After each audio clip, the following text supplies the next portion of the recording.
In today's video, we're going to restore the 1958 Motorola tube radio that had been installed in my Porsche 356 Roadster. And we're going to get it working again, or at least I hope we'll get it working again. I wonder if this radio is going to be like a time machine and tune in stations from the old days. All right, so let's see if we can get this vintage radio running and restored. All right, hey, what's up? Welcome back. Today we're going to do a video on the Roadster, and one of the things that I've really been enjoying about this car is learning about its history and trying to figure things out. And one of the things that's unique about my Roadster is it has this little radio faceplate in here, which I'm sure was not a standard thing, because Roadsters, actually this little yacht club thing actually just fell off, which is weird because it had been on there since probably 1985, it says. But what's interesting is the Porsche 356 Roadster actually did not come with a radio. So somebody added this, either it was added at the dealer or it was added after the fact as an aftermarket add-on. And I'd love to figure out what's going on with it, because it doesn't work, it doesn't do anything. And I'd love to figure out if I can get it working. I also want to kind of see how big the hole is in the dash, if it's just for the knobs and stuff, or what the situation is. The other thing that a Roadster did not come with was an ashtray. So someone also added this ashtray. All right, well here it is. There we got the antenna unplugged. And you can see this old radio here. It does say Motorola on it, if you can see that. All right, so let's get a better look at this Motorola branded radio here. It says, what does it say on it? This set will perform better and last longer if genuine Motorola premium rated tubes and parts are used at such time as the replacement of originals may become necessary. So yeah, this is a super old school tube amplified radio. And I have no idea what's wrong with it, but I know that it doesn't work in the car today. So, but it is pretty cool that it's all original. Mentions that it's the 6-volt version here because the car is a 6-volt. Speaker plug here, I disconnected that under the dash. There's one speaker in the footwell. And then, yeah, look at this thing. It's got a little light down there. I assume this one's your tuner. I think this one's your power because it kind of clicks on and off there. Anyways, I'm gonna drop this off at my friend, with my dad's friend who knows a ton about old radios, and I'm very hopeful that he can fix this. And if you have one of these radios or you know anything about them, please leave a comment in the video description, because honestly, I'm totally at a loss here, but I'm not gonna patch up the dashboard because it's already got some holes in it and stuff, and I would love to just put this back in there and kind of leave it the way it was. Here's what you can see on the Roadster dash. This obviously was cut, which is unfortunate. The Porsche logo normally I think is offset more over here. At least it was on the Speedsters. It was off to the left more. And so I don't know if this was moved as well, if it had been here before. I'm guessing it probably was, because I bet this little hole right here was one of the mounting points for that. Yeah, feeling behind there, feeling behind here, I think I feel that there's a mounting point here and a mounting point here, and that was probably over here. If you're wondering what this is, it's just a double-sided magnet. I actually use this as a phone mount, which works really, really well in the Roadster because the dash is all metal, so you can just put it on, magnet it on here, and you got a great phone mount. So yeah, unfortunate that this was cut in here, but I think if I could get the radio working and put it back in, that actually would be pretty cool. And you can see it's got the single speaker. I don't know how well you can see that, but it's got a single speaker mounted down here. And then this is the antenna. Got the antenna out there. Don't know if that extends anymore. I don't think it does, but we can mess around with that, try to get that working too.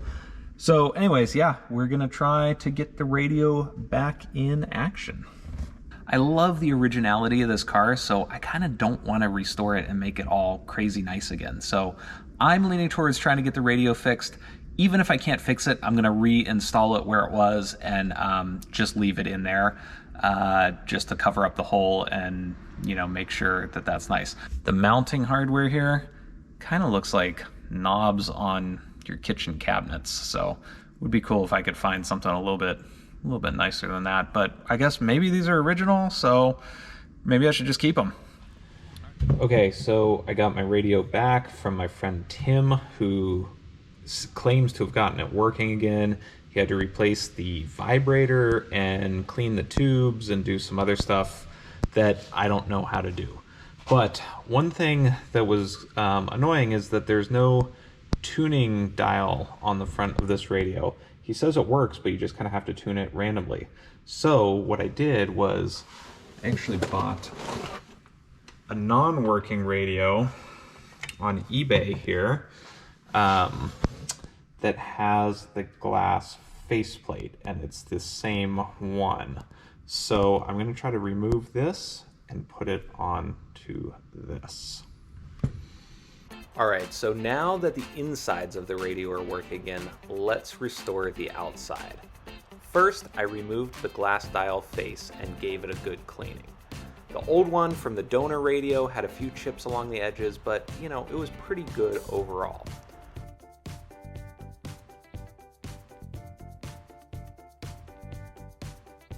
Another interesting thing is when I was taking apart the ashtray, I actually found this little chip of glass with the beginning of a letter M on it. I don't know how well you'll be able to see that there, but that had to have been from the original.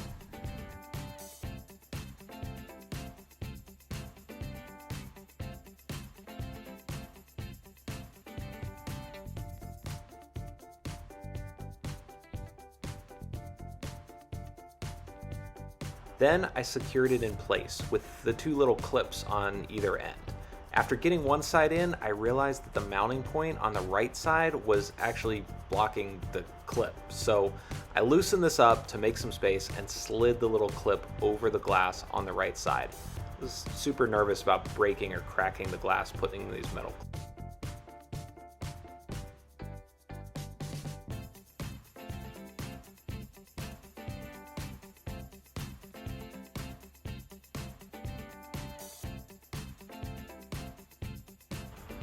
Now that I had the glass in, I realized that I still don't have a tuning needle that goes behind the glass to tell you like what station you're on. I don't know what I was thinking. Luckily, the donor radio also has the needle, so I started to remove that. First, I removed the two bolts holding the black dial mechanism on.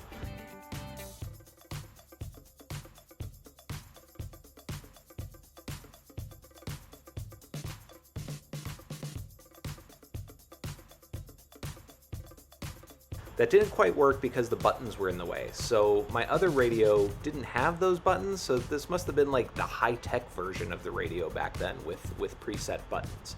So I pried those buttons off with a screwdriver, trying not to destroy that 60-year-old plastic.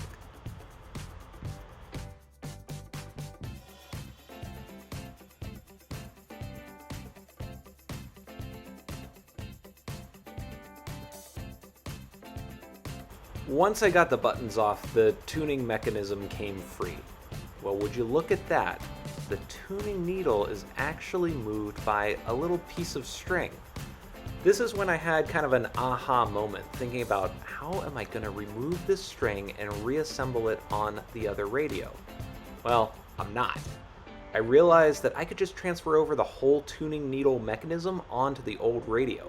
It was the same size, the only difference was the little cutout at the bottom for the buttons, but that shouldn't matter. The other benefits of transferring the whole thing is that the tuning shaft on my radio had been broken in the past and was repaired, so it was like a little bit wobbly.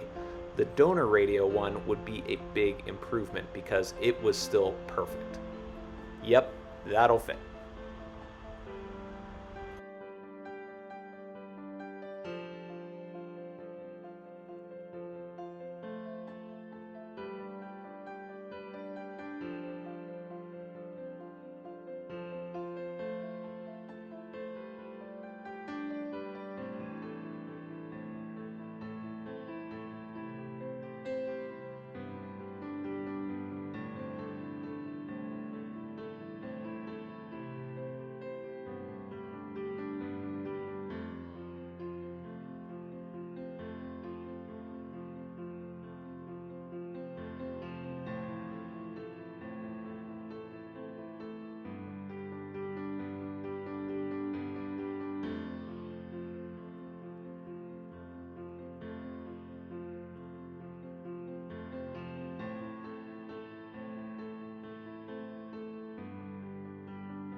I read online that the string should be lubricated with like a little bit of beeswax.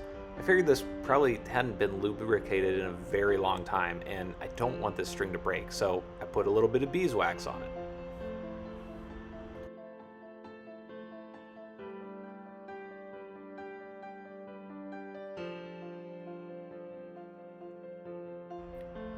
Next, I took the dial glass and moved it to the new needle assembly.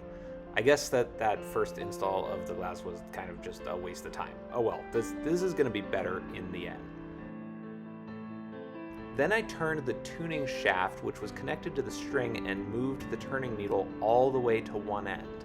And then I turned the part that goes into the radio all the way to the same end, so that hopefully when it goes together, the stations should somewhat line up.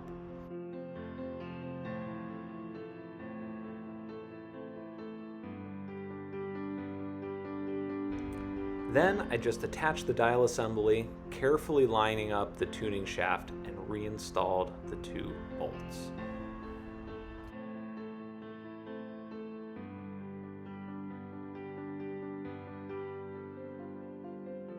It seemed like now would be a good time to clean up all the knobs. They had a bunch of built up gunk in all the different crevices.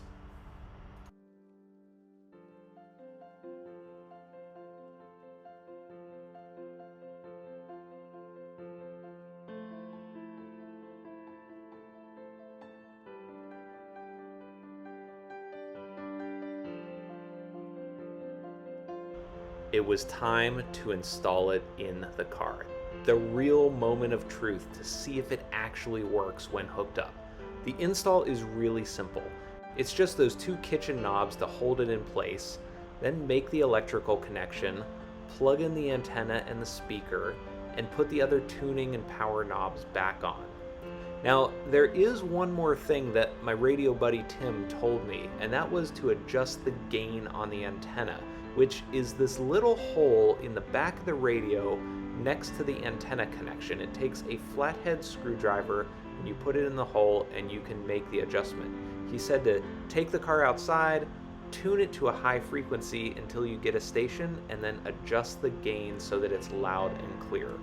I actually did this separately and it made a massive difference in the number of stations I could tune in. So possibly. Oh. A lot of the NBA right now. Like, I know the Nuggets happen as well. The Warriors obviously were a great Oh my God, it's working. But it's. Do you hear that? More about the system than the star players, and that's what's so interesting. Like, obviously, Jokic's a star, Jamal Murray's a star, Jimmy Butler's a star. You need stars to win in the NBA, but what you are also seeing is that